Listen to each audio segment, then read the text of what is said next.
Well, hey guys, this is the Go Guide podcast. We're here with Jason Thatcher of River Pursuit Guide Service. He is from Red Bluff, California, and fishes some of the coolest water that I'm aware of in the California area.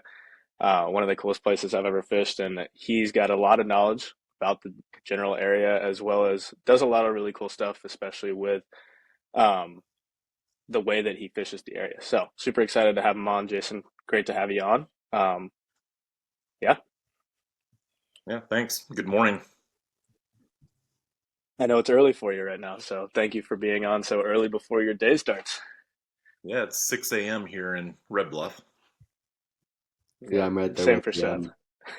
I'm down in Southern California. It's Oh yeah, good being on the Pacific side, working with a bunch of East Coasters over there. You get to start a little bit earlier.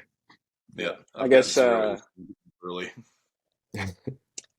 yeah, it's a guide's life, right? Well, in the spirit of that, I'd love to hear kind of what's the preparation for a guide trip look for you?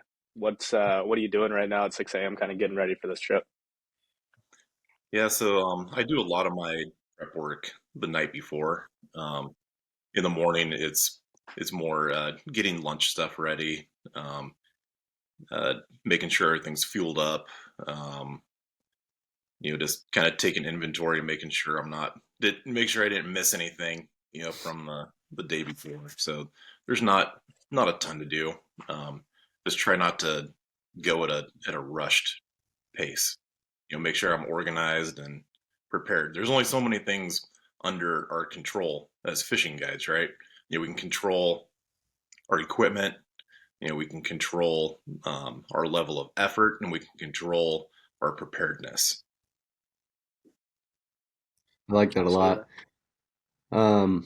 So it sounds like you probably do most of your prep kind of the night before then as well, I assume.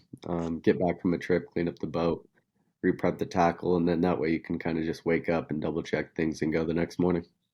Yeah, with these fly fishing trips, it doesn't require a ton of behind the scenes prep work per se, like say a salmon trip does.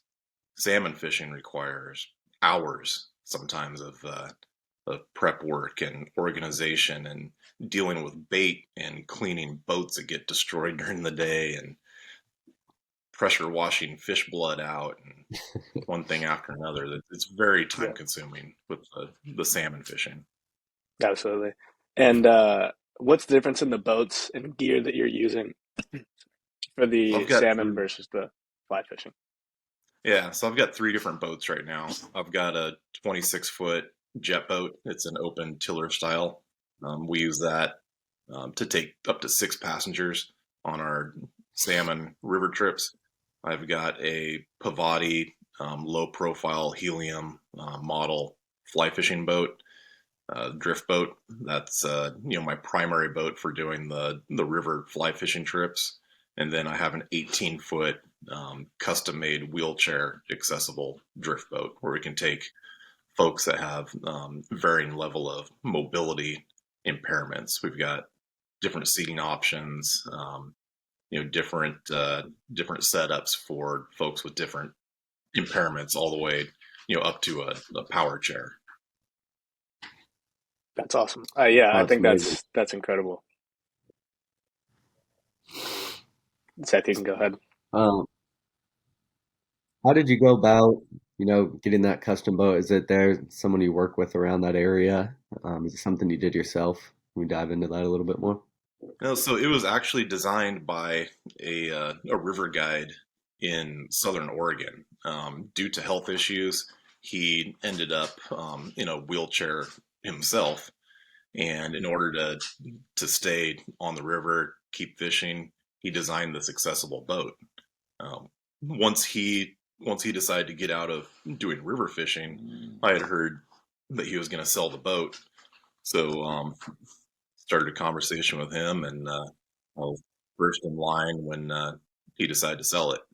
Figured the Sacramento River, this region, would be a great place to have a boat like that. Right. Absolutely. So as far as you're concerned, it's possibly a one of one kind of boat. I'm sure there's others out there, but it sounds like this one's pretty specific. Yeah, there's a handful of them out there. I don't think there's any more than five or six scattered around. It's definitely a custom deal. I can't think of any others available commercially, in this region. Mhm. That's awesome. And so I was kind of poking around your Instagram. I think that I saw that you said like, hey, if any guides ever want to use the boat, like anybody have any clients that could make use of it, you said that you'd, give it out to anybody who would essentially be able to, provide that service to other people. So wanted you to touch on that a little bit, if that's something that you're doing as far as giving it to guides who possibly have clients with similar situations. Yeah, absolutely. This boat sits in my shop until it's needed. So, if any of these other professional guides in the region need it, and some of them have taken me up on it and come and gotten the boat and used it, it's there to be used. It's available. Yeah, I think that's incredible just to have that in the region and like being able to provide that as a service, not just for your clients, but for all the other guides and clients. I think that's pretty special in general. Yeah, we want this fishery to be accessible for as many people as possible. It's an amazing fishery. It's a dynamic fishery, and it's a great opportunity for somebody to come and learn fly fishing, get some experience. No matter what their level of mobility is, we want to be able to get them out and throw some flies and give this a try and have that option to be able to get in and out of the boat under their own power. I think that's one of the great benefits of this. We're not doing the old heave ho over the side where you're grabbing people and trying to strap them into a chair and just making do with what you got. This setup is very specific to make it comfortable. Yeah, so how does it exactly work? Is the wheelchair spot in the bow of the boat? Does it strap in? Um, I'm just trying to picture something in my head here and can't really see it. Right. So what it does is the entire transom is built wider than a normal drift boat, and that transom folds down like a landing craft. And it's got waterproof seals. So what we'll do is we'll spin the boat around at the ramp and fold the landing door down and have our anglers get in. It's almost level. By the time you pull the transom of the boat up onto the boat ramp, you've got a fairly level platform, and somebody can enter the boat from the back. We have the seats inside the boat on quick disconnect attachments, so we pull those seats out, set them to the side. If somebody's in a chair, they can go up the ramp, on the ramp into the boat, and then up to a level platform in the front. And once they're settled in the front, we'll go back and put the seats in behind them, close the door up, and off we go. Wow, It that's only awesome. takes a few minutes to do. It's really not Yeah. as time consuming as it might look. And every time we use this boat, any other anglers that are around are jumping in, helping, and want to help with the process. And it's a pretty neat experience to be part of. It really is. That's I can imagine. amazing. Yeah, that makes me want to kind of jump into our next topic, but it's kind of the guide community around that area. Um, Personally, I'm not super familiar with it up there. I know Phil's gone up there and fished with a couple guys up there, but do you feel like there's a close knit community up there? Everybody's pretty much willing to help yourself or help each other. Um, I guided out in Colorado for a couple of years, and I know some areas were a little different. Some could be extremely competitive. People not sharing other spots. They're helping people out on the river. And do you feel like that's kind of more like the community up there? Or is everybody a lot more willing to kind of help each other and is there for each other?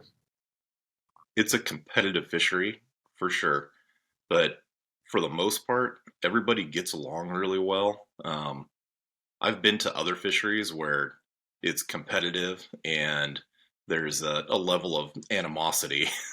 I've uh, Hmm. I've been on guide trips on other rivers, as a client, and seen some pretty wild interactions between all the guides, and it's not like that here.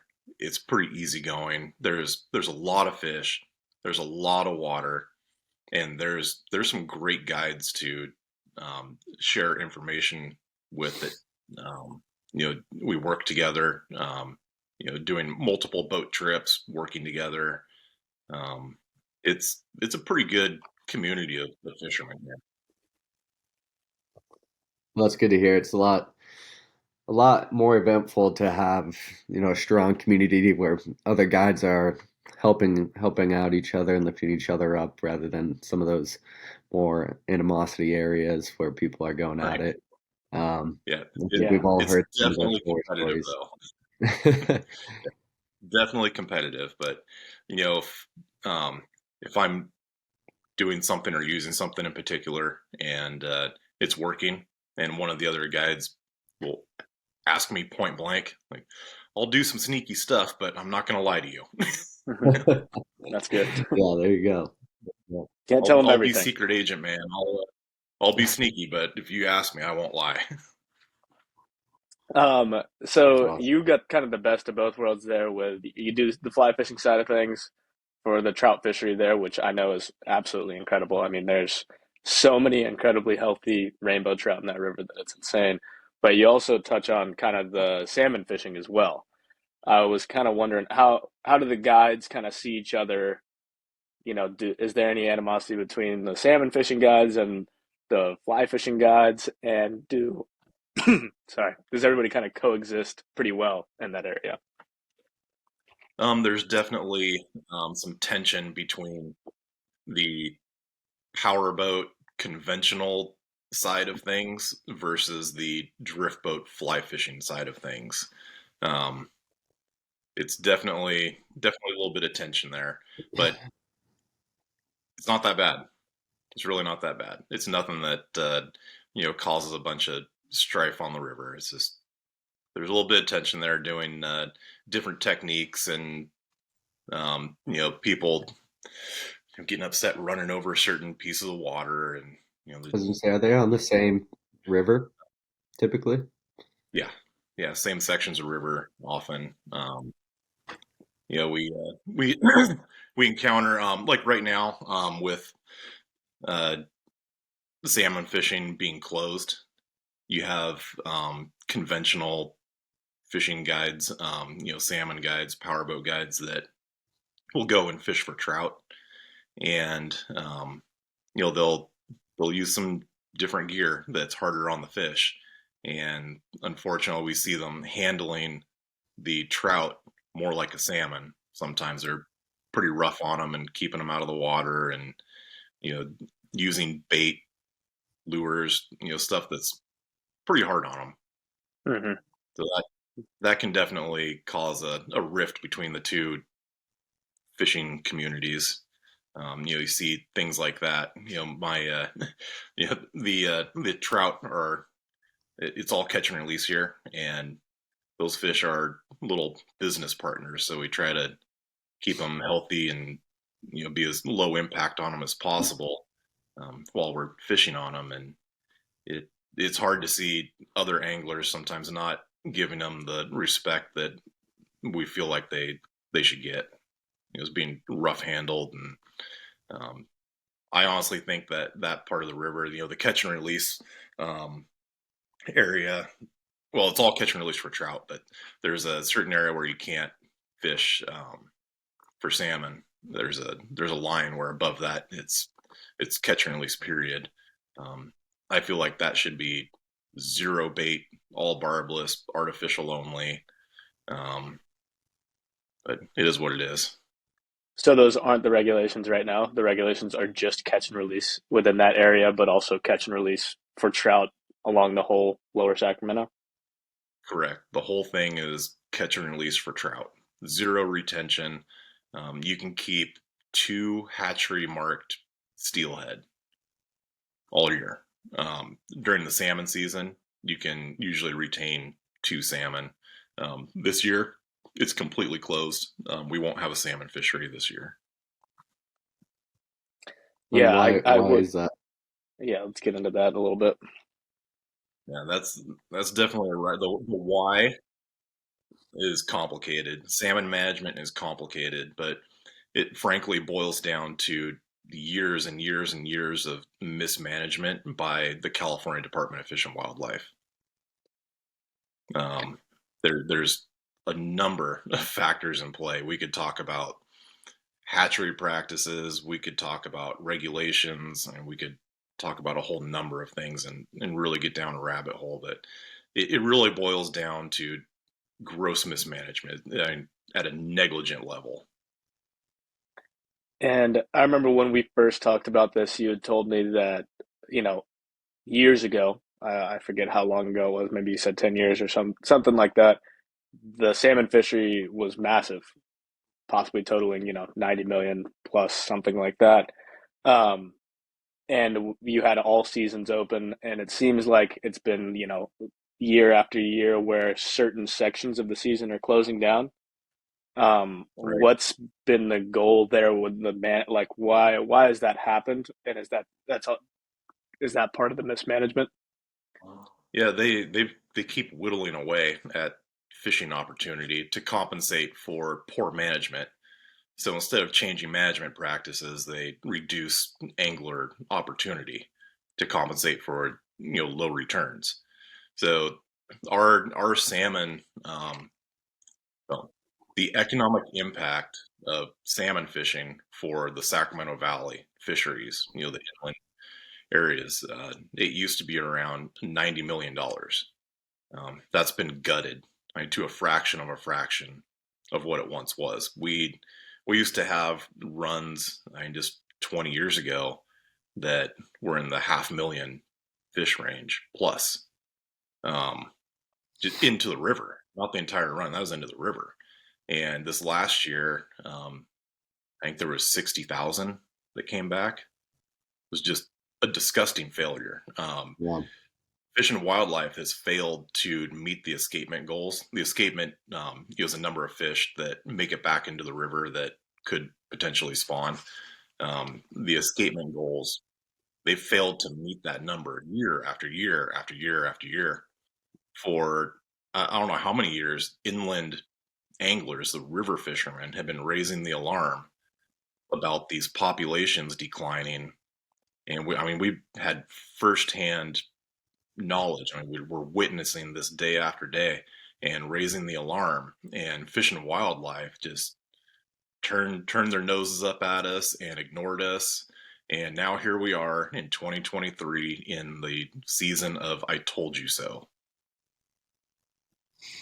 and we're in yeah, full collapse and closure. The fishing is closed from just south of the Columbia River all the way to Mexico for the ocean, and the entirety of the inland system in California closed. that's insane. And it goes much further than just wanting a, healthy salmon population. It affects the community and businessmen like yourself, obviously. I mean, there are millions of dollars that are reliant on this fishery up there. And Yeah. for the California, Fish and Game to go ahead and just shut it down and not open it, um, it affects much more than just that population. It affects the humans around there that are trying to support their families and some of these small businesses. It's detrimental to the industry as a whole. The numbers are so low that the entire guide community here advocated for the closure. That in good conscience, we cannot fish on such a low stock. That's how bad it is. The people that rely on this fishery were the first ones to say we need to close it. It's gone too far. It's collapsed to that point. Wow, So it's that is pretty crazy. sad. And yeah, the other thing that we experience is effort shift. Effort shift is going to be a major issue for Southern Oregon, the trout fisheries, halibut fishery, striper fishery, any other fishery that's open is going to feel the effort shift from all those anglers that would usually go and salmon fish. they're looking for other things to do, and they're going to go put pressure on other fisheries, and the other areas are already experiencing the effect of that. And as we get further into the year, into the traditional salmon season, you can bet that everywhere else is going to feel the effect of this. It's going to be Yep. pretty widespread. And are there any organizations that you know of that are kind of doing good in this battle to work on the fishery, help with policy changes, stuff like that? Just for anybody listening to, is there anybody that you would say like, hey, go support X organization? They're doing a great job trying to fix this really crappy situation. Absolutely. The NorCal Guides and Sportsmen's Association has been leading the charge for sure. There's a number of organizations in California, in the region, and this is the first time probably ever that all these organizations have been brought together, with the kind of single goal of trying to get these salmon recovered. And the Guides Association has really been active and on the forefront.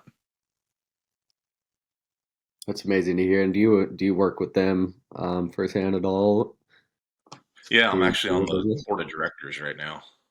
Oh, amazing. I'm one of the guide representatives on the board. That's great to hear. It's amazing that you guys are going and making a push for the right cause there. So It's been a years long push, and yeah, now here in the year of I told you so, we're really trying to keep our foot on the gas and get some real change happening. Yeah, This it's is the opportunity right now. absolutely. I feel like all the guides associations, typically all the ones that I know of, for example, the ASGA, American Saltwater Guides Association on the East Coast, um, guides associations in general are always the ones making the best pushes and doing the best work because they have a finger on the pulse of what's actually happening. They make their life Right. off the river. And I think that it's important to have those associations like yours being the ones that are affecting policy change because I feel like you guys know better than anybody else. So Right. Right. There's no other group that spends as much time on the water getting firsthand knowledge.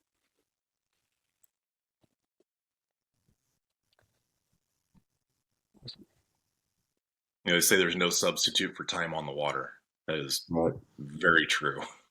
Very absolutely, true. And unfortunately, salmon management and salmon policy is dictated by political will. And guess how much time those politicians have on the river? Not very That's much. right, absolutely. zero. If they even if they do, it's with one of you guys out on the water for a day. So Yeah. um, what anything that you would say that the NorCal Guide and Sportsman Association is any initiatives that you'd love to talk about that you guys are kind of putting out there in general that you'd like to bring up? Well, right now it's really we're really focused on the salmon management. And again, there's so many different avenues we could go down, talking about, from water management to hatchery practices. I mean, we're never going to win the water war. I mean, it's an ongoing battle in California, between water users. It's pretty complicated. Hatchery practices. Um, yeah, I mean, we've experienced drought conditions recently. That obviously doesn't help, but being a tailwater fishery, all these rivers are dammed. So we have the ability to control releases and control the especially Shasta Dam on the Sacramento River. There's a temperature control device. They're able to control what the temperature of the water is by pulling from varying levels of the lake, so they can keep cold water throughout the year. Um, so they're even in drought conditions, we still have good water if they manage it to balance fish and water delivery. But it's pretty one-sided just towards water delivery. All the political power is with the water users, the water contractors down south. The fish anglers, rural communities right here, they're last on the list, way down the list as far as priority with the um, water. So Yeah, I'm it's a tough situation to be a salmon. definitely familiar with that battle between North and South there in the drought. But I wanted to ask, obviously, this winter has been pretty historic as far as some of the snow levels up north and honestly all over the US. How do you think that and the runoff from these, higher snow levels is going to affect the season coming up here in the fall or in the spring? It's nothing but positive. It's so good. It's good for the trout. It's good for the juvenile salmon. It's good for the aquatic life in general. It's all good stuff. It's kind of annoying right now having half the river blown out. Still, we're in May, and the river right here by my place. Usually, I'm fishing this every day, and it's so turbid from runoff. It's unfishable. Maybe 10 inches of visibility. That's not going to cut it for fly fishing. Right. it's just, it's just not going to work. But on the other hand, it's great concealment for the juvenile fish that are migrating out towards the ocean. The survivability, the survival rate for those juvenile salmon and steelhead will probably be really good this year with the high water volume and the turbidity. And for it going for such a long time, that's all good. That's really good stuff. Yeah, But that's what same thing I've been hearing around these parts up in the Sierras and whatnot. A little bit annoying because it's hard to fish blown out water and some chocolate milk, but as far as fish populations um, and water levels, it's gonna be a great spring and summer. I'm yeah, feeling. at the end of the day, it's good stuff. The flows just got increased out of Shasta Dam this last week. So in the last week and a half or so, it's gone from around 4,500 cubic feet per second up to 10,000. And Wow. 10,000 is a pretty good water volume. It's pushy. Oh yeah, Um, but now that things are kind of settling in, the fish are settling in. Yesterday, the fishing was just lights out. It was so good. that's And awesome. it has this interesting effect of concentrating fish. The water volume is so big, it's so pushy. Those fish end up, in any piece of soft water, the trout are there. Well, great to Yeah. hear. Great to hear. I'd like to talk a little bit on just because I'm unfamiliar with, the Trinity River upper Sac versus the lower Sac. Um, how do those kind of two fisheries differ? I haven't been up there. I'm curious. Yeah, they're very different fisheries. The lower Sac, you're referring to the water below Shasta Lake, the upper Sac being the water going into Shasta Lake. So, lower Sac being a tailwater fishery is a lot different than that more freestone water coming into the lake. So they vary greatly in size and makeup of the type of water. Yeah. So lower Sac, you can run giant jet boats, you can run drift boats, you can run just about anything right now. The water's so big right now, you could take a pontoon boat out there. Um, Upper Sac, it's walk and wade, or in prime conditions, you can take a raft, the rowing Okay. frame. There's some sections Hmm. you can do that, but other than that, Yeah. it's primarily walk and wade, pocket water type stuff. Hmm. Right. I Is it remember last primarily a time. trout fishery up on the northern, up in the Trinity? What was that? Is it primarily a trout fishery up on the Trinity then? Oh, the Trinity's a piece of steelhead water. It was primarily known as. They get a good salmon run there too. Okay. Um, but yeah, November into March or October into March, you can go over there and encounter steelhead. Yeah, that's So it's the only Trinity 40, in Klamath. 45 minutes away. The Trinity is west of Reading, about 45 minutes. You Hmm. go north of Reading, hour and 45 or so, and you'll be at the Klamath. Both steelhead waters mostly, or is that what they're known for? Yes. Yep, Gotcha. steelhead and salmon. Yep. Yeah. I remember last time I was fishing the lower Sac, it was I don't know how high it was. It seemed pretty low, but there was a bunch of jet skiers that came through and ran like right over the water that we were fishing. Pretty typical. Yeah, Yeah. pretty I typical. was certainly surprised about that. My guide wasn't happy at all. Yeah, Um, yeah, yeah, sorry, go ahead. yeah. Nobody's real thrilled about jet skis being on that river. There's actually speed limits on the upper section that are just nobody goes by by them. They're pretty well ignored by the jet skiers. Mhm.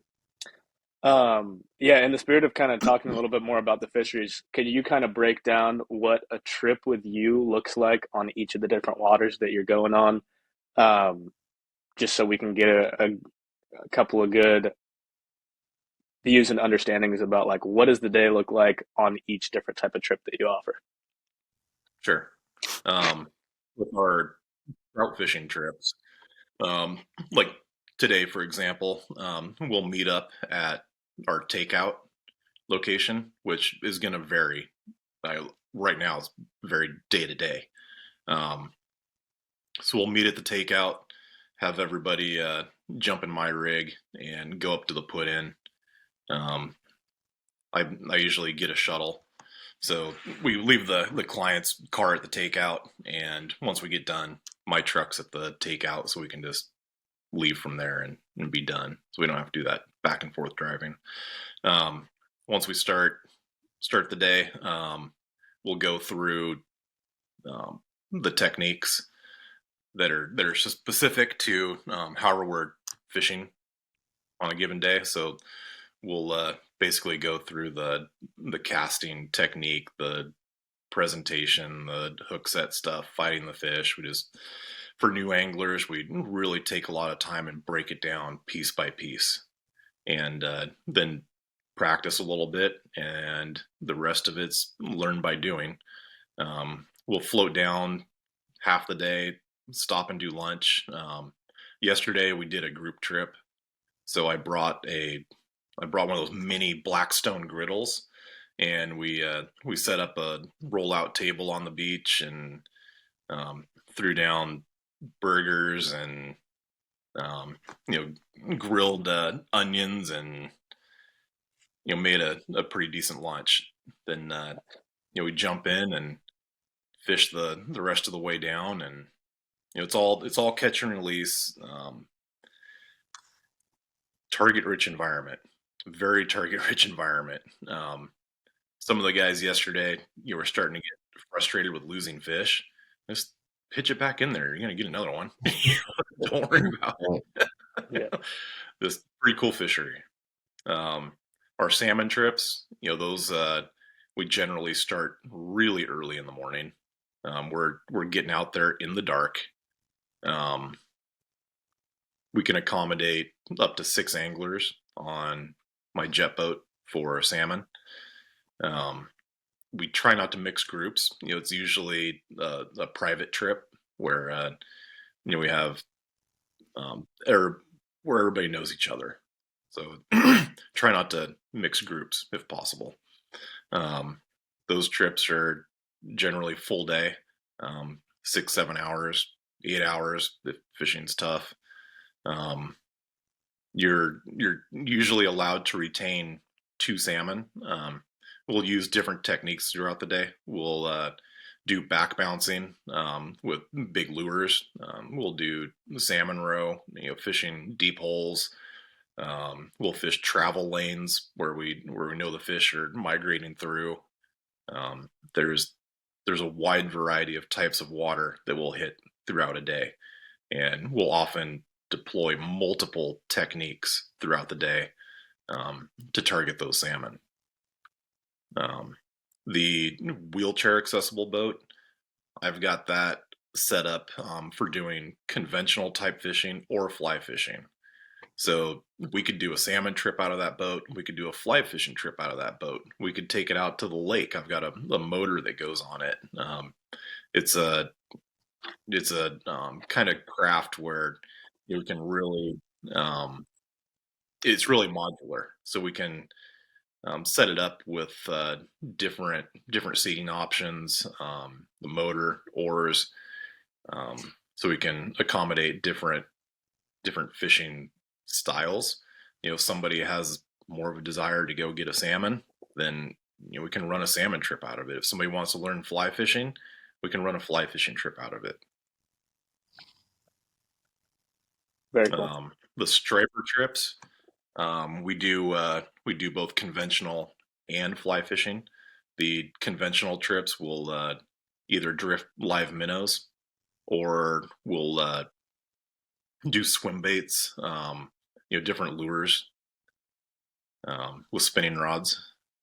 The fly trips were using 8 weights with a 300 grain sink and clousers and throwing them Wow. across sandbars or against rock walls and stripping those streamers for them. So a lot of times I'll do a conventional trip in the morning, and then mid afternoon into the evening until dark do a fly fishing trip.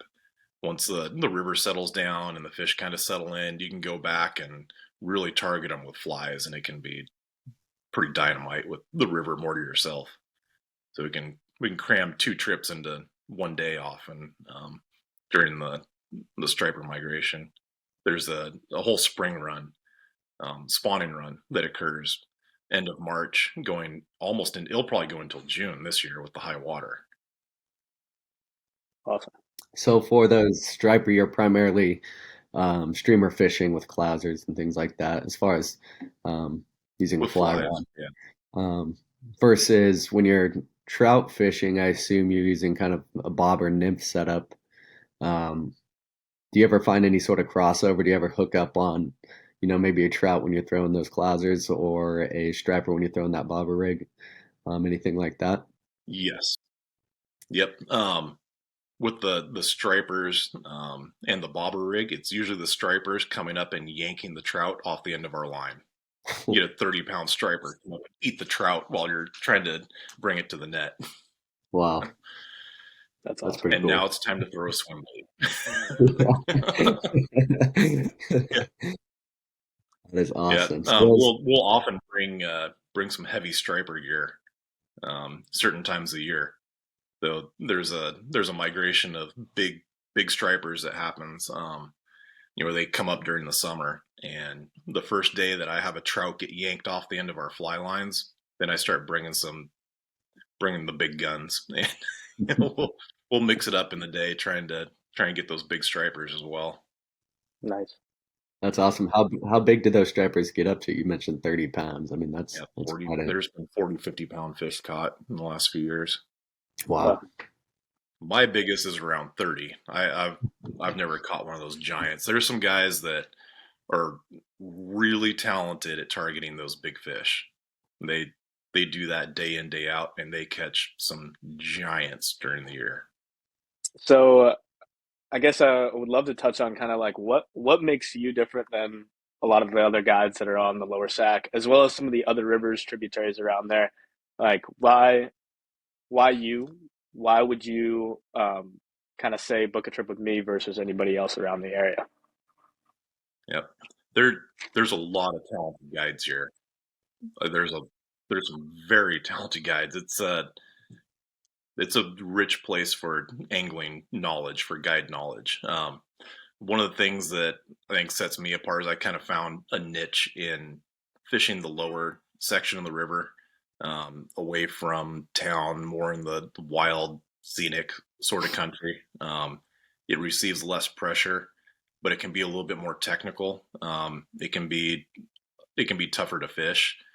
I've put a lot of time and effort into um, getting a good fishing program for this lower area, and now the majority of my clients are specifically wanting to come and fish the lower river. They've been up in town in the city and done that stuff before, and they enjoy the more remote sort of wilderness experience. And there's other things I do to try to just make an extra effort. I mean, like I said earlier, there's only so many things you can control when you're doing a guide day. Equipment is one of them. I try to provide really really good gear, really nice equipment. Um, Again, I try to make a big effort to be prepared day in day out, um, and I think it shows with our productivity on the water. 100%. And even as you kind of mentioned earlier, going above and beyond on something as simple as lunch by you bringing that Blackstone griddle and actually cooking for your clients, I'm sure that they really appreciate that. Oh yeah, Um, yep. Yeah. And like making when I've got private access here on the river, we can launch on my property and take boats out here and leave everything behind lock gates. Um, that's something else that nobody really has, in this area. When we meet at my property, I'll even fire up the big griddle outside my office, and we'll do pancakes before we start, and just kind of go at a different pace. Just do something a I'm little in. You had me at Yeah, that sounds pancakes. great. bit right. Sounds like you're doing some amazing work out there, Jason. Um, we're gonna go ahead and keep supporting you and wrap this thing up here.